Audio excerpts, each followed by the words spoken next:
ओम शांति। क्या आप ब्रह्मा कुमारी संस्था से जुड़े हैं? क्या आपको परमात्मा का सत्य परिचय है? क्या आप खुद को बीके कहते हैं? अगर आप बीके हैं, परमात्मा शिव का सत्य परिचय जानते हैं, तब तो आप निश्चित ही मुरली भी ज़रूर सुनते ही होंगे। हाँ, वही मुरली जो हम ब्रह्मा बच्चों की श्वास है। वही मुरली जिसके द्वारा हमारे पिता शिव हम बच्चों को सही मार्ग दिखाते हैं। वही मुरली जो हमारे हर प्रश्न का उत्तर देती है। बिना मुरली के हम ब्राह्मणों की दैनिक दिनचर्या पूर्ण ही नहीं हो सकती। मुरली परमपिता परमात्मा द्वारा कहे गए महावाक्य हैं जो ब्रह्मा बाबा के माध्यम से हम सभी को प्राप्त हुए। ब्रह्मा बाबा के देह त्याग के बाद भी मुरली अव्यक्त रूप से हमको प्राप्त होती रही और ये मुरली समय के साथ अपनी प्रस्तुति का रूप भी बदलती रही। तो दिल थाम कर बैठ जाइए। आज हम आपको बताएंगे मुरली की पूरी हिस्ट्री, यानी मुरली जब से शुरू हुई और आज दिन तक उसका रूप रंग कितना बदला है और ब्रह्मा बाबा के हाथों से लिखी मुरली से लेकर आज की प्रिंटेड मुरली का रूप और आकार कितना और कैसे बदल गया। ये है मुरली डिपार्टमेंट। चलिए आज आपको दिखाते हैं कि किस तरह से मुरली बनकर तैयार होती है और आपके नज़दीकी ब्रह्मा कुमारी सेंटर तक पहुंचती है। ये है प्रिंटिंग रूम, यानी यहाँ मुरलियाँ पेपर पर प्रिंट होती हैं। देखिए किस तरह फटाफट एक के बाद एक मुरली प्रिंट होती जा रही है। मॉडर्न टेक्नोलॉजी वाली ये मशीनें मुश्किल काम को कितना आसान कर देती हैं। सोचिए उस ज़माने में जब यह मशीनें नहीं हुआ करती थीं तो मुरलियों को बनाने में कितनी मुश्किल हुआ करती होगी। ये भाई क्या कर रहे हैं आपको पता है? चलिए हम बता देते हैं। यहाँ ये भाई मुरलियों को तारीखों के हिसाब से लगाकर महीने भर की मुरलियाँ एक साथ इकट्ठी कर रख रहे हैं और यहाँ देश विदेश के सभी सेंटर्स के एड्रेस प्रिंट हो रहे हैं। और अब ये भाई आपके नज़दीकी ब्रह्मा कुमारी सेंटर का एड्रेस निकालकर इन लिफाफों पर चिपका रहे हैं ताकि मुरली सही पते पर भेजी जा सके।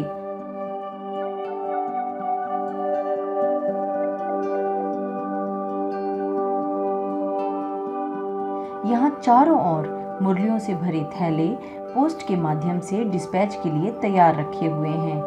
देखिए कितने कायदे और तरीके से डेट वाइज ये मुरलियां रखी हुई हैं। ये अभी प्लेन पेपर हैं, इन पर मुरलियां प्रिंट होंगी, फिर इन पेपर्स को कट कर लिया जाएगा। ये भाई हमें दिखा रहे हैं कि किस तरह इस मशीन से पेपर्स को, यानी कि प्रिंट हो चुकी मुरलियों को परफेक्ट शेप और साइज से कट किया जाता है।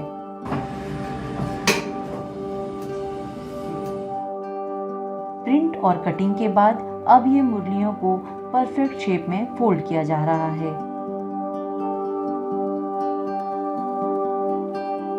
अब तक तो आप समझ ही गए होंगे कि ये इतने सारे लिफाफे किस चीज़ के हैं। ये सभी लिफाफे मुरलियों से पैक हैं और अब ये भाई इन मुरलियों के लिफाफों को शहरों के अनुसार एक तरफ से रख रहे हैं ताकि डाक के माध्यम से एक स्टेट या राज्य की मुरलियों को एक साथ पोस्ट से भेजा जा सके। जैसे देखिए ये है हमारे लक्ष्मी नगर सेंटर की मुरलियों का लिफाफा। इसी तरह इन्हीं लिफाफों में आपके भी सेंटर की मुरली का लिफाफा भी जरूर होगा। तो देखा आपने किस तरह मुरलियों को छापा और आप तक पोस्ट के द्वारा भेजा जाता है। तो ये तो है आज की मुरलियों का सफ़र। अब हम आपको दिखाएंगे कि ब्रह्मा बाबा के समय पर किस तरह से मुरलियों को बनाया और आपके सेंटर तक भेजा जाता था। तो चलिए आपको दिखाते हैं वो मुरलियाँ जो स्वयं ब्रह्मा बाबा ने अपने हाथों से लिखी थी। अरे ये तो सिंधी में लिखी हुई है, लेकिन मैंने तो हमेशा हिंदी या इंग्लिश मुरलियाँ ही देखी थी। तो इसका क्या मतलब हुआ कि ब्रह्मा बाबा मुरलियाँ सिंधी में लिखते थे और बाद में उनका ट्रांसलेशन होता था? चलिए राजू भाई जी से ही पूछ लिया जाए कि आखिर ये सारा माजरा है क्या। ओम शांति। प्रजापिता ब्रह्मा कुमारी ईश्वरीय विश्वविद्यालय, जब हम विद्यालय शब्द कहते हैं तो सबके ध्यान पर रहता है यहाँ पर कोई पढ़ाई होती है, और पढ़ाई है तो उसका एम ऑब्जेक्ट भी कुछ है। तो ब्रह्मा कुमारी ईश्वरीय विश्वविद्यालय का जो पाठ्यक्रम है उसका नाम है मुरली, और वो मुरली जो निराकार परमात्मा शिव ने प्रजापिता ब्रह्मा के मुखार बिंदु से उच्चारण की महावाक्य, उन महावाक्यों को ही हम मुरली कहते हैं। 1936-37 में जब निराकार परमात्मा ने ब्रह्मा बाबा के साकार माध्यम को चुना, उस समय से उन्होंने उच्चारित किया, लेकिन कराची पाकिस्तान में उस समय बाहर की कोई सेवाएं नहीं थी, केवल जो समर्पित भाई बहने थे उनके सामने वो महावाक्य उच्चारण हुए। इसलिए उस समय प्रिंटिंग का, छापने का और भेजने का कोई भी ऐसा कार्य नहीं था। लेकिन जब भारत में ईश्वरीय सेवाएं शुरू हुई 52 के बाद, तो यहाँ पर जब सेवा केंद्र खुलने लगे तो पहले हमारी बड़ी बहनें, जिनको हम दादियाँ कहते हैं, वो बाबा के महावाक्यों को नोट्स बना करके सबके पास भेजती रही। जब मैं मधुबन में आया हूँ उस समय 71-72 में कई सेवा केंद्र खुल चुके थे बाबा के सामने साकार में, और उन सेवा केंद्रों पर बाबा के महावाक्य प्रिंट करके साइक्लो स्टाइल करके भेजे जाते थे। शुरुआत में 100-150 मुरलियाँ यहाँ से छपती थी, फिर बढ़ती गई सिंधी में, हिंदी में, और विदेश में सेवा केंद्र खुले तो इंग्लिश उसकी ट्रांसलेशन हुई। तो ऐसे टाइपिंग और साइक्लो स्टाइल के माध्यम से पहले 1000, 2000, 3000 मुरली तक हम लोगों ने इस विधि से किया। उसके बाद फिर साइक्लो स्टाइल के साथ साथ फिर कॉपी प्रिंटर आए, फिर कंप्यूटर युग आया, और अभी तो ये सारी मुरली इंटरनेट पर भी हैं। 18 लैंग्वेज में करीब इंटरनेट पर मुरलियाँ उपलब्ध हैं। आवाज़ भी है, प्रिंटिंग भी है, और साथ साथ हम उसको सुन सकते हैं, पढ़ सकते हैं, फॉरवर्ड कर सकते हैं। ये सब परमात्मा के महावाक्य जो साकार बाबा के समय जब तक पिताश्री ब्रह्मा बाबा के द्वारा शिव बाबा पढ़ा रहे थे उसको हम साकार महावाक्य कहते हैं। और जब बाबा अव्यक्त हुए, शरीर छोड़ा, उसके बाद बाप और दादा शिव बाबा और ब्रह्मा बाबा दोनों आत्माएं आदरणीय गुलजार दादी जी के माध्यम द्वारा हमें पढ़ाती रही, जिसको हम अव्यक्त महावाक्य कहते हैं।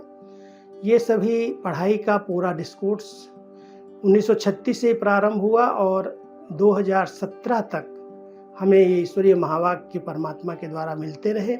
कुछ रिकॉर्ड हमारे पास है जो वर्तमान समय अभी वो हम रिवाइज करते हैं, और वही रिवाइज कोड्स देश विदेश के 140 देशों में सभी बाबा के बच्चे, ईश्वरीय परिवार के सदस्य उसे पढ़ते हैं। उसको ही हम महावाक्य, ईश्वरीय महावाक्य मुरली कहते हैं।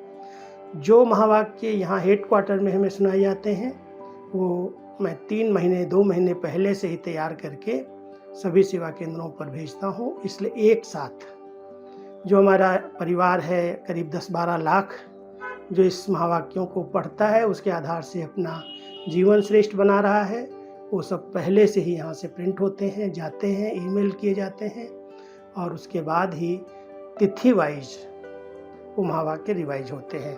उसमें डेट और मास हम परिवर्तन नहीं करते हैं, लेकिन सन परिवर्तन हो जाता है।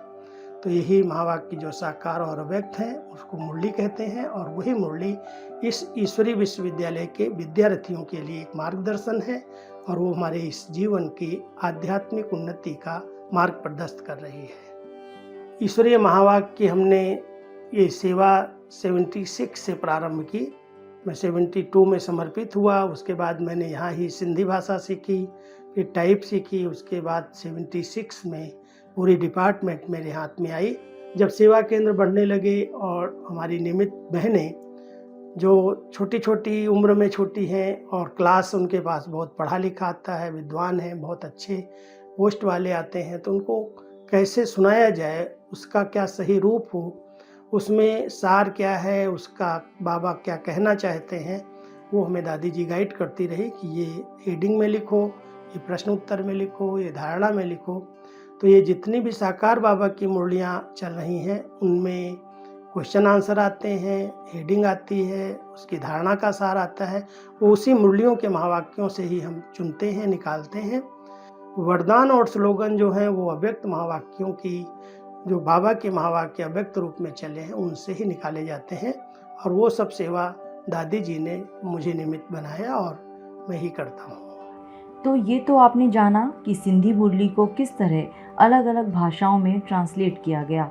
अब मिलते हैं जेपी भाई जी से, जो ब्रह्मा बाबा के समय से मुरली डिपार्टमेंट में कार्य कर रहे हैं, और उनसे ही जानते हैं कि आज देश विदेश में इतने सेवा केंद्रों पर किस प्रकार मुरली को भेजा जाता है, और आज के डिजिटल युग में मुरली ने और क्या नयापन अपनाया है। साथ ही ये भी जानेंगे कि तब और अब में मुरली डिपार्टमेंट में काम में क्या बदलाव आया है। ओम शांति। यहाँ हमारी मुख्य सेवा मुरली विभाग में है और मैं यहाँ मधुबन अर्थात आबू में 20 जुलाई 1963 को आया था। और जब मैं आया उस समय मुरली की कारोबार चालू ही थी, मुरली छपती थी। उस समय साइक्लोस्टाइल होता था। डेली की लगभग 45-50 कॉपीज हिंदी और सिंधी छपती थी। तब से लेकर के ही मैं 60 बरस हो गया ये मुरली छाप रहा हूँ। उस समय तो मुरली जो है एक मास्टर शीट होता था, मोटा कागज, जिसमें कार्बन रख कर के लिखी जाती थी और उसमें सॉल्यूशन लगा करके प्रिंट करते थे, तो वो सॉल्यूशन का इम्प्रेशन आता था, तो उससे ज़्यादा कापीज नहीं निकलती थी। उसके बाद फिर ये साइक्लोस्टाइल, जिसको लिथो शब्द भी कहते हैं, मशीन निकली। वो दिल्ली से ले आए थे। पहले मैनुअल मशीन एक ले आए, उसमें स्टेंसिल लिखी जाती थी, वो भी हाथ से ही लिखते थे। और उससे जो है एक स्टेंसिल से लगभग 1000 कॉपी अच्छी पढ़ने में आती थी, छप सकती थी। तो धीरे धीरे कारोबार बढ़ती गई। उस समय तो अपने सेवा केंद्र भी बहुत थोड़े थे, जिनको हम उंगलियों पर काउंट कर सकते हैं, तो मुरली की ज़्यादा ज़रूरत भी नहीं थी। और बाबा रोज़ सवेरे मुरली क्लास में सुनाते थे। वो मुरली ईशु बहन, उनका अपना शॉर्ट हैंड था, लिखती थी।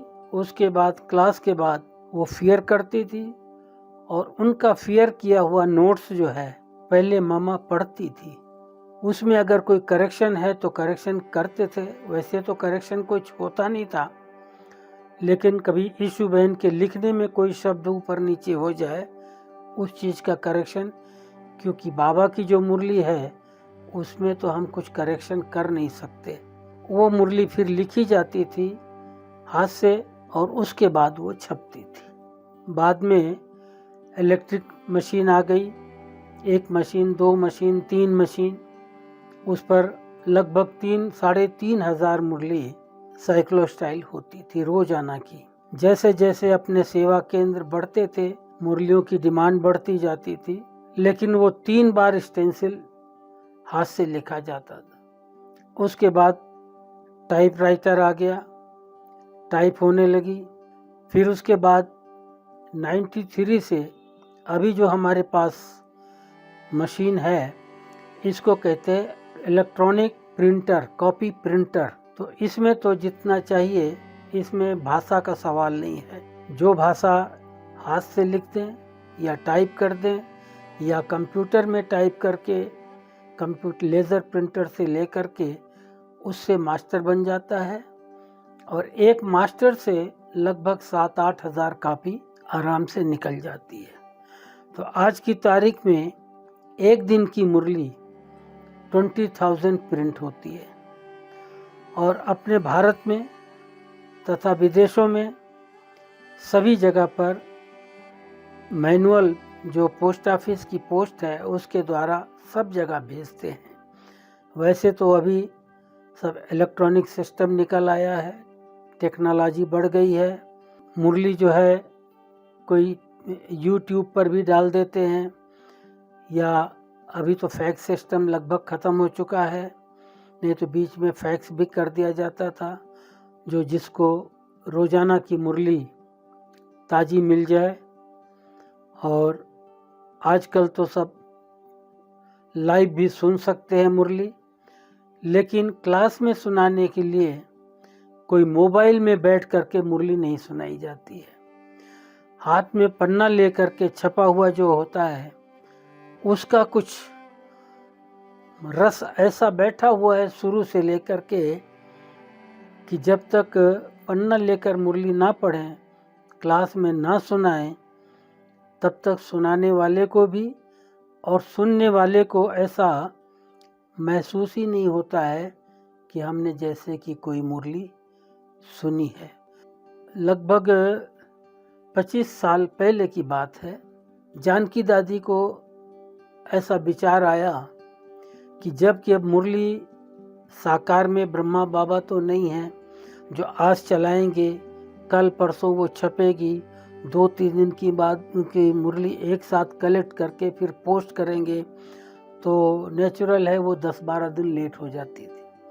अब हम रिवाइज कोर्स कर रहे हैं, जो पहले बाबा ने सुनाई है वही मुरली रिपीट कर रहे हैं, तो हम क्यों नहीं एडवांस में उसको रिपीट कर लें। तो हम यहाँ से उस मुरली को अपने सुविधा के लिए लगभग 40 दिन एडवांस हम मुरली छाप लेते हैं, जिसमें 3 सप्ताह की मुरली यानी 21 दिन की मुरली हम बाई पोस्ट यहाँ से एडवांस भेज देते हैं। यानी 21 मई की मुरली 1 मई को यहाँ से डिस्पैच हो जाती है।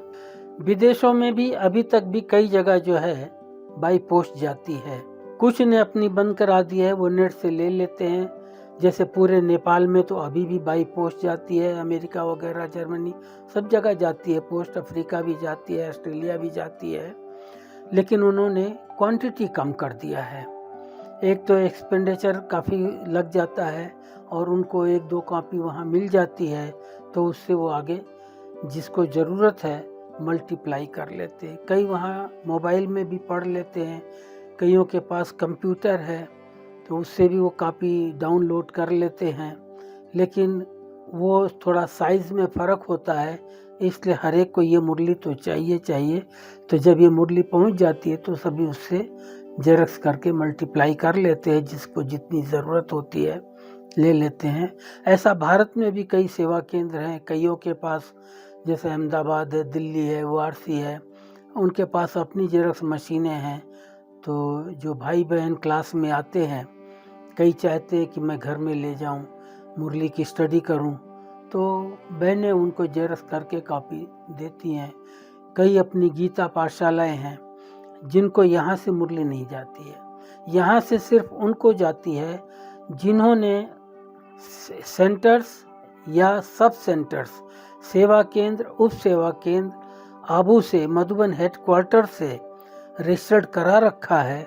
उनको ऑलरेडी यहाँ से रजिस्ट्रेशन सर्टिफिकेट मिला हुआ है, उनको ही डायरेक्ट मुरली यहाँ से जाती है। तो आज की हमारी मुरली यात्रा यहीं समाप्त होती है।